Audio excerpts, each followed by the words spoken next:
Alright, let's check the channel.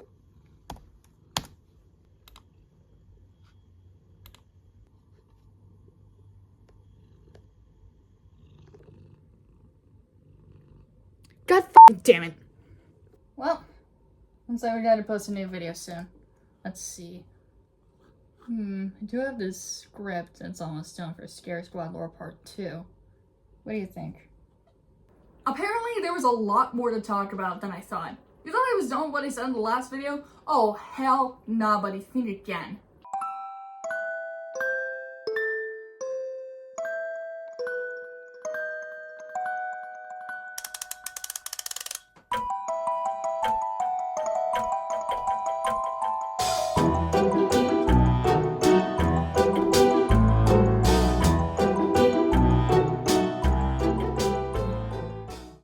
What's up, fellow monsters? So, remember my last video, The Lore of the Scare Squad, What Am I Doing With My Autism? That's a great title. Well, turns out there's a lot more to uncover regarding these 7 adorable monsters. Let's just say that the original Scare Squad lore video is just a deep dive into the main 7 titular killers, while this video is going to be a dive into everything else. So with that being said, fellow monsters, I'm Bexon, and this is The Lore of the Scare Squad Part 2. First off, I have to tell you to watch Part 1 first, so that way certain things I say make sense. If you don't, I'll still tell you a lot of stuff that I mentioned in Part 1, but usually only when they're relevant. To begin, I want to go over all of the inconsistencies in the characters that I didn't mention in Part 1, which is almost all of them. First off, let's talk about Jax. As you can see from this design, Jax's headband has 5 stars on it, each with 4 points. However, let's take a look at her other designs. In her chibi design, there are 7 stars. On the keychain, there are 7 stars. On the plush, 7 stars. On her 3D model, there are 7 stars. On her Minecraft skin, no, I am not joking, there are also 7 stars. All other designs of Jax, aside from her main design, have 7 stars. Why? You were so close to having that be consistent, but nope. What the fuck? There are also quite a few inconsistencies in many of the characters' colors. For example, Charger here has green stripes on his arms that are alternating shades. But for some reason, the darker green is even darker, but only in certain designs like the keychains. See that? It's a lot darker than that. The opposite thing goes for Rocky's skin. It's a much lighter shade in some cases. Additionally, Finster's freckles keep alternating between whether they're black or white in the same type of design. Also, side note, when I was younger, I always thought that Finster's freckles were supposed to be shaped like penguin footprints. Turns out they're supposed to be stingrays, but let's be real, it's even cooler. Anyways, even the one Munchkin Blaster has a certain color inconsistency. So, you see here how in these designs that both his fur and his adorable amethyst eyes are a nice deep shade of purple? Well, for the designs on some of the keychains, and yes, I do mean some of the keychains, his eyes are a light lavender color. This one's just weird to me. His eyes are a very dark purple everywhere else, so why did the American Heart Association make them a lot lighter on the keychains? And why they only did it for some of the keychains? Who knows? Not me, that's for f***ing sure. Oh! Also, there would have actually been a second inconsistency for Rocky if not for me researching so well. As you can tell from all of these designs, all of them except for his main design have these bushy eyebrows. However, in this video, this little boy and his mom pull up this sort of cardboard cutout of Rocky's main design, and it has the outlines for his eyebrows. On this news website called the Lompoc Record, I think I'm pronouncing that correctly, there's another photo that has the same thing. Rocky has the outlines for his eyebrows on his main design, but they're not colored in. So, my main question is, why the fuck did the American Heart Association decide to not put in Rocky's eyebrows for his main design? That would have looked so awesome, and it would have been consistent. I can understand that the American Heart Association probably just couldn't make up their minds, but they still should have made a choice. I feel like it would be better to give him design details that are consistent everywhere, especially because his design is amazing. Rocky's such an amazing character, but there are very few places where the American Heart Association fucked it up for me, and those few places make me so mad. You know what? Fuck it. I'm going on another rant about Rocky's 3D model. If you didn't watch the first part, I went on a little rant for a little while about how much I hate Rocky's 3D model, and if I'm being honest, my resentment towards it has only increased. Everything about Rocky's 3D model just feels slightly off. It sometimes gives me minor Uncanny Valley vibes, and the worst part is that this image is the best that he gets in my opinion. It looks even worse when it's animated. Look at this! Look at hate it so much. This does not feel like Rocky at all. Again, I love basically everything about Rocky. I love his design, I love how his hair looks, I love his personality, I love his attitude, I love his deep ass voice, and I adore how much of a diva he is when he says literally any of his lines. The only two things that prevented Roddy from being my favorite member of the Scare Squad were A, Blaster just existing, and B, Roddy having the Skinwalker type shit for a 3D model. Yeesh, I am so sorry about that. It's just, it just pisses me off so much when shit like this happens. If the American Heart Association is watching this, which, first off, what, how, and why? Second of all, I would like you to please not take this too personally. I am not trying to be a professional straightforward critic, but rather a 16-year-old straightforward critic who's just been obsessed with this specific topic for 7 years. Alright, let's just move on, please. In addition to the occupations of some of the squad members that we get just from their designs, for example, Blaster being a chef, I also found some additional lore on certain websites that give insight to their backgrounds. For example, in this one PDF file, which I'll leave a link below to, page 18 actually gives quite a bit of lore just from the words that the American Heart Association chose. That is, if it was actually the American Heart Association that chose them. For example, we hear about this place called Monster Town. Very clever name. We also hear that this town has this thing called the Cheer Squad, and Patoonie's in it. She's gotta be ambitious as fuck, just like Jax, because that basically means she's working 2 jobs. There's also this poster of them in this badass treehouse that I can only assume is their home and or HQ. I love it so much though, to the point that I've made several attempts trying to accurately recreate in Minecraft. I just love so much about it. Like, look at that! Disco has a vegetable garden, and Finster's room is a pond right next to the treehouse. I also headcanon that in Blaster's portion of the treehouse, there's also the kitchen. I mean, he is a chef! Next up, I just want to point out some miscellaneous themes I managed to point out to myself that just amuse me now. First up, there's this little video where the audience meets this kid named Camden who got surgery to fix the holes in her heart. And multiple things stand out to me. First up, some of Jax's reactions are just funny to me. This first one has to be my favorite. Camden and her mom introduce themselves to the audience, and immediately after that, Jax goes, Cash, and my name is Emily Cash. Side note, I feel like it's supposed to be canon that Jax has a slightly raspy voice, and honestly, I like that. Add that to the list of reasons why I sim for Jax so hard. Additionally, at the end, Jax goes, ah, and it's just too funny. Nice for your heart. Thanks, Camden. She's a little quirky, but she's so real for that. Add that to my list of reasons why I sim for Jax so hard.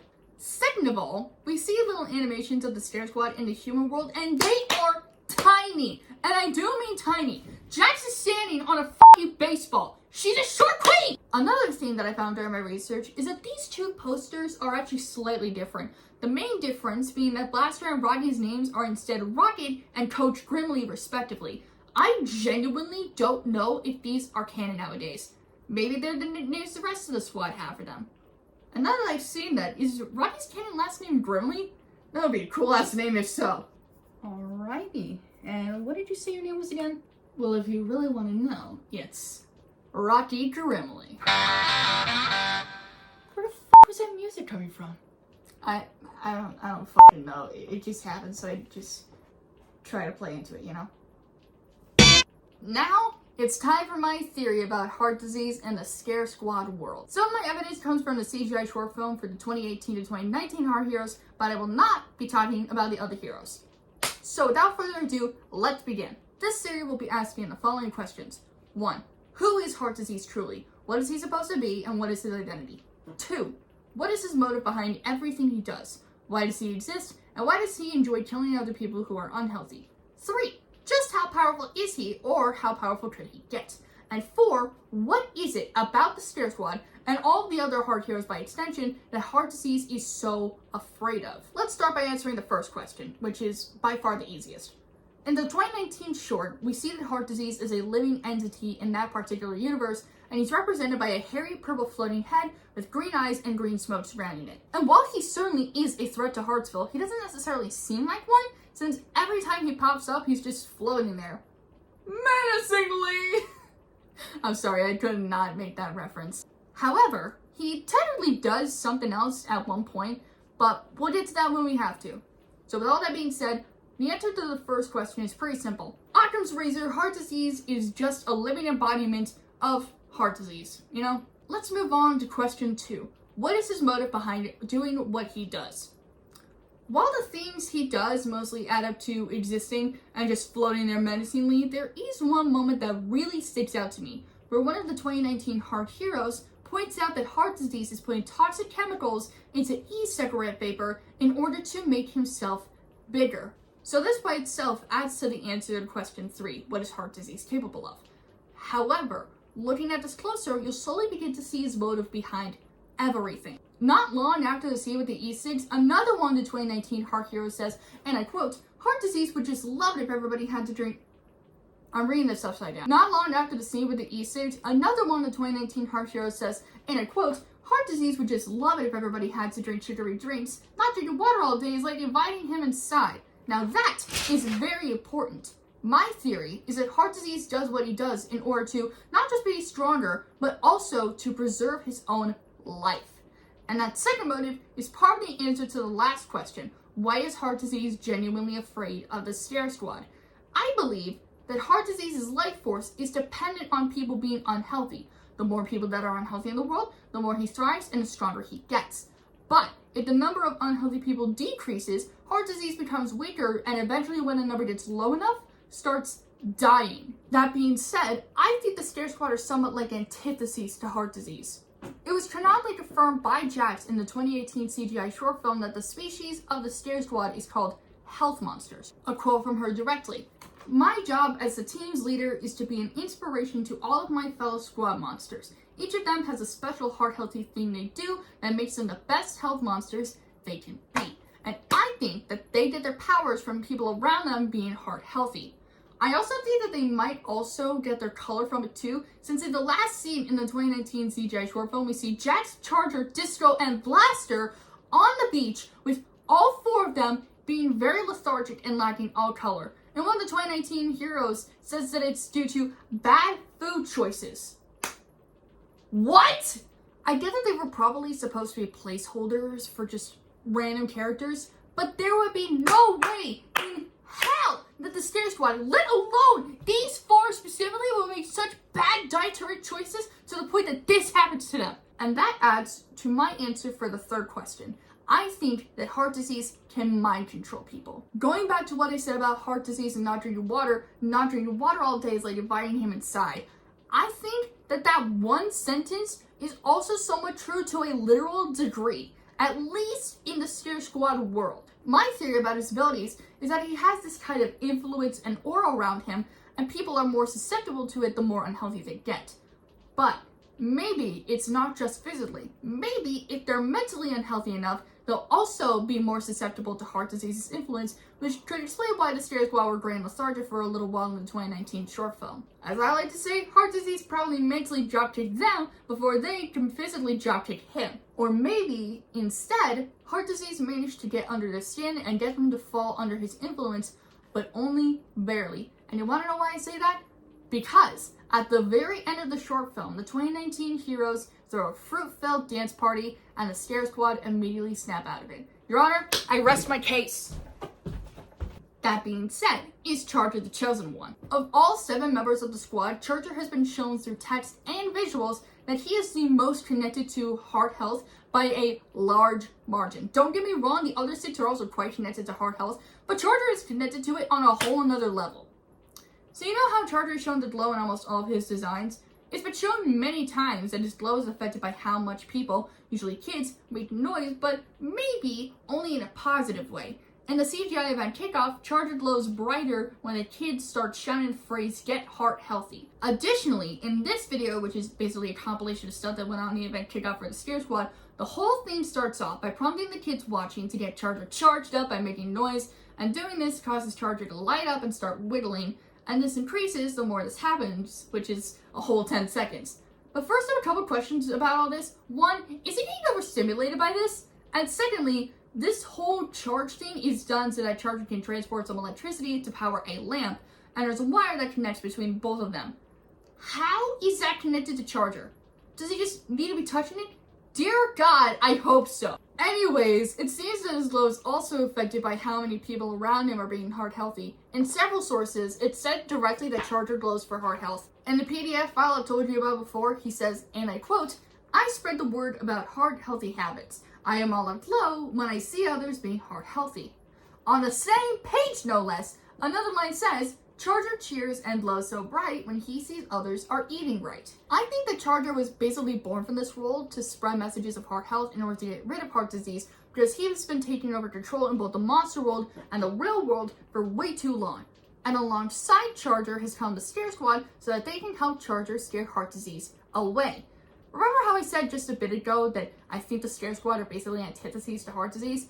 I meant Charger more specifically. One last thing before I go. Now that I've thought about it more, I don't think it's very concerning that Charger has only one eye. He's probably just a Cyclops. But what the f*** happened to his hands? Thank you guys so much for watching this. I genuinely hope you enjoyed and didn't have to barely hold on to your sanity during this video. If you like this video, consider leaving a like or a comment down below, and maybe subscribe to my channel if you think I deserve it. If you do subscribe, be sure to turn on all notifications for this channel so you won't miss when any of my future videos come out. With all that being said, I hope you all have a great rest of your week, fellow monsters. And remember, live life strong, keep roaring, and stay heart healthy. Peace out!